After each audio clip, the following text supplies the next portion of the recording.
Welcome to Recap, where we summarize our favorite movies and how they're made. My name is Deervolt, and today, in preparation for Season 3, we're taking a look at Squid Game Season 2. Squid Games is essentially the Hunger Games, but if it was on a kid's playground, and all the kids were actually greedy, debt-filled adults who would stop at nothing to win. Before we dive into this creepy adventure, don't forget to like, subscribe, and hit that bell icon, or one of the pink soldiers might just kidnap you tonight. Why does this series exist?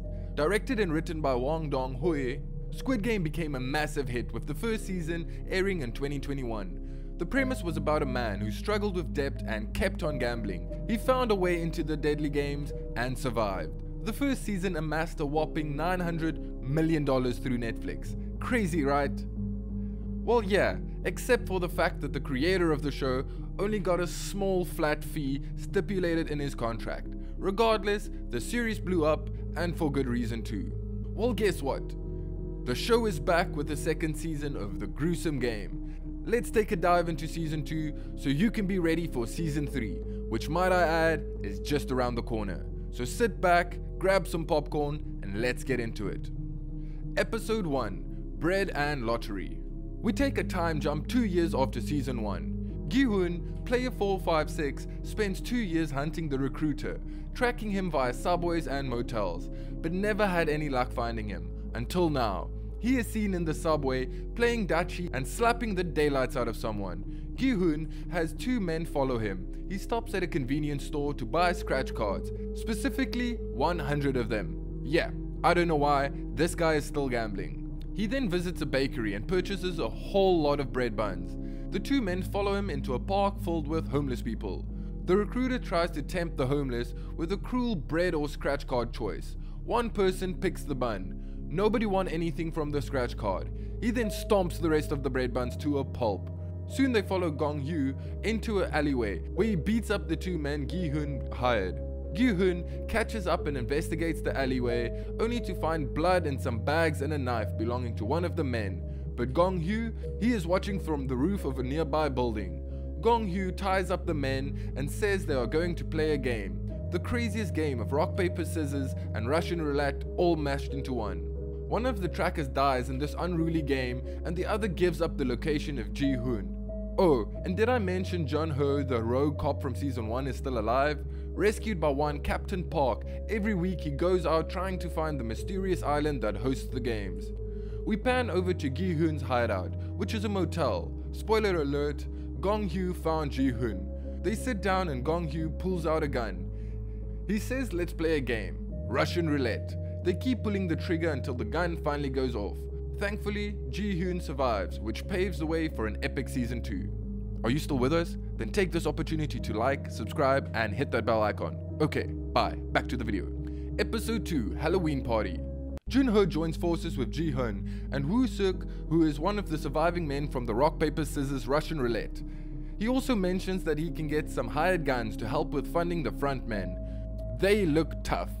Ji-hoon plants a tracker in a fake tooth. Jun-ho conceals his identity and family link. Ji-hoon, Jun-ho, and Woo-suk attend a mysterious Halloween event to trace the front men. They find a bunch of pink men inside the club and get tased by them. Ji-hoon follows a pink man to a limo where he is told to get in. Ji-hoon confronts the front man by a limo speaker and voluntarily re-enters the games. He's got a tracker in place and a small squad of trained mercenaries behind him. What could possibly go wrong? Kang Newell appears. She is an escapee from North Korea and is trying to get her child over to South Korea, but it's a tricky business. Initially seeming like a player receiving a player card, but turns out to be the opposite. This seems important somehow, so stay tuned.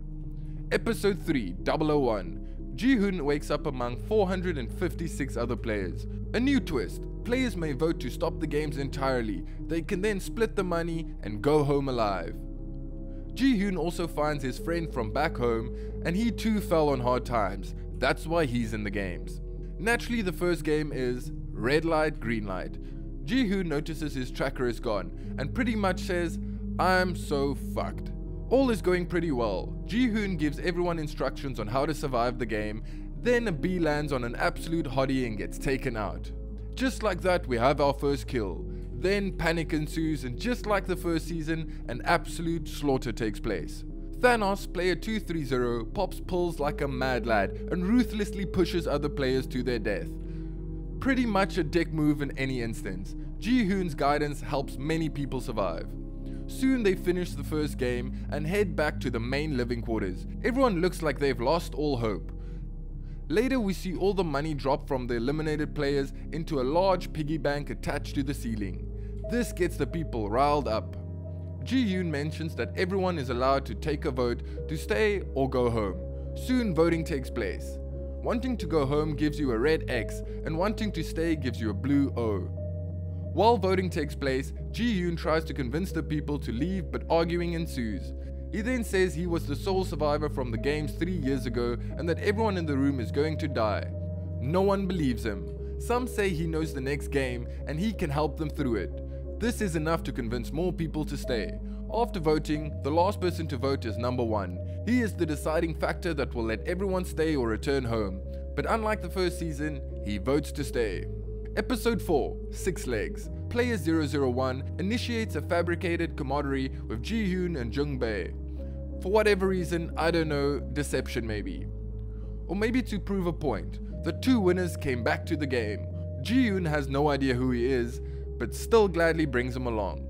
The episode exposes a secret August harvesting ring run by masked officers. No-il silently sabotages them by killing selected players. She was one of the snipers in the first game. At least she has some form of morality, I think. Ji-hoon tells everyone that the next game there will be 4 doors. The door corresponds with the sugar snack shape you have to cut out. Ji-hoon tells everyone to pick the circle as it is the easiest to cut out. Sounds simple enough, right? I mean, who wants to cut out an umbrella? Unfortunately for him, the game has changed. The second game, the 6-legged pentathlon, blending 5 childhood games. Daki, Flying Stone, Gongi, Spinning Top, and Jeggy. If you fail to reach the end before time runs out, sorry for you, but game over. During this game, we are introduced to some of the more key characters. Honju, who is a trans ex-soldier, Jang Jim-ja, who's the mother of Jok Shik. Both are really wholesome, but the son has a terrible gambling addiction, and his mom is just trying to pay off his debt.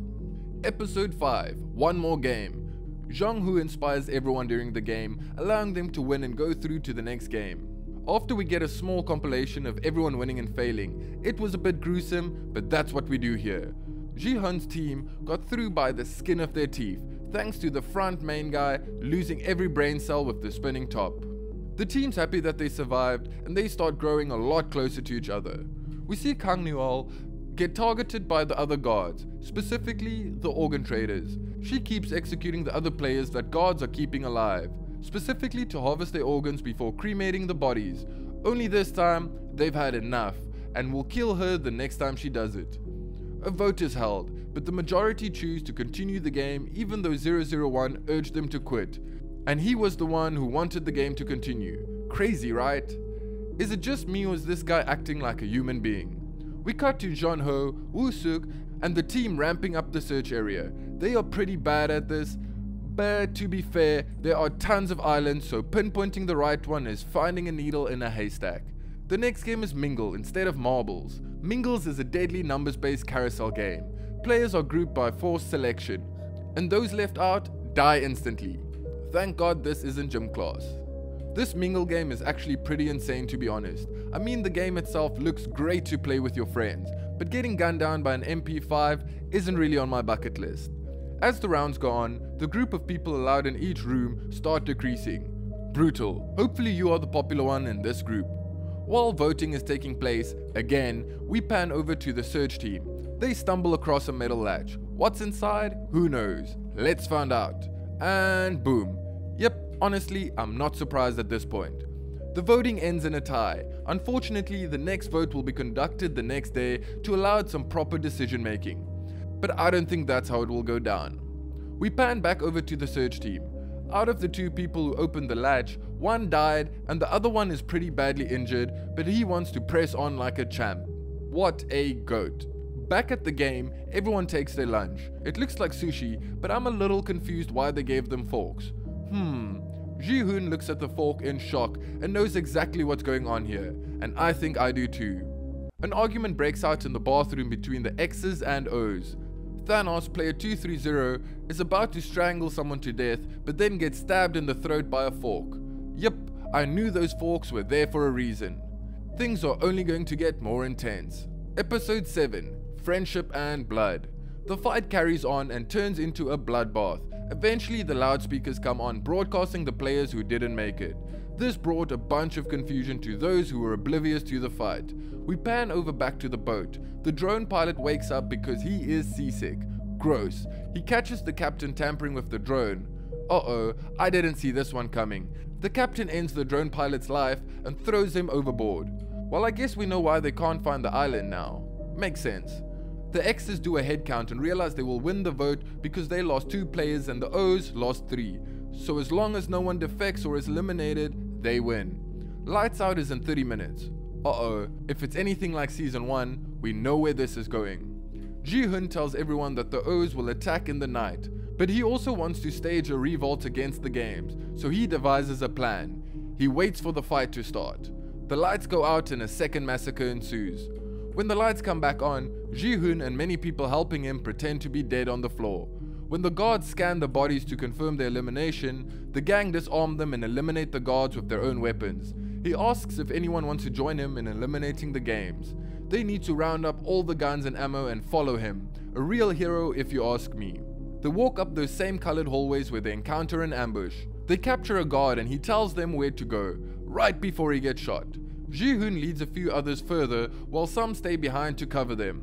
They make it to a purple room, which is practically right outside the control room. But they are pinned. They call for backup and Oh Young answers, which is the front man's alias. Young Il makes it to them and flanks around with 2 other men.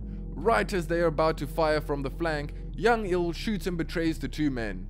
He goes back to being the front man. Everyone that was covering Ji-hoon in the previous room are falling one by one. Ji-hoon and Zhang Bei surrender and put down their guns.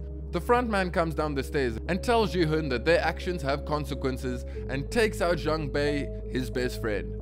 Ouch, pretty brutal if you ask me. And that's it for season 2. We do get a post-credit cinematic where we see the large girl from Red Light Green Light, only this time there's a second statue. A boy with a hat. Oh man, what a bunch of twists and turns near the end. Honestly, I was just as surprised as you are. Overall, the series is pretty good. It has the right amount of emotion, betrayal, violence, and a plot that keeps fans coming back over and over again.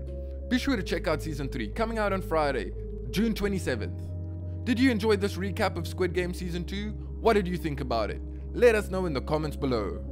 As for our personal rating, we give it 9 creepy girl statues out of 10. Not quite a masterpiece, but still really good.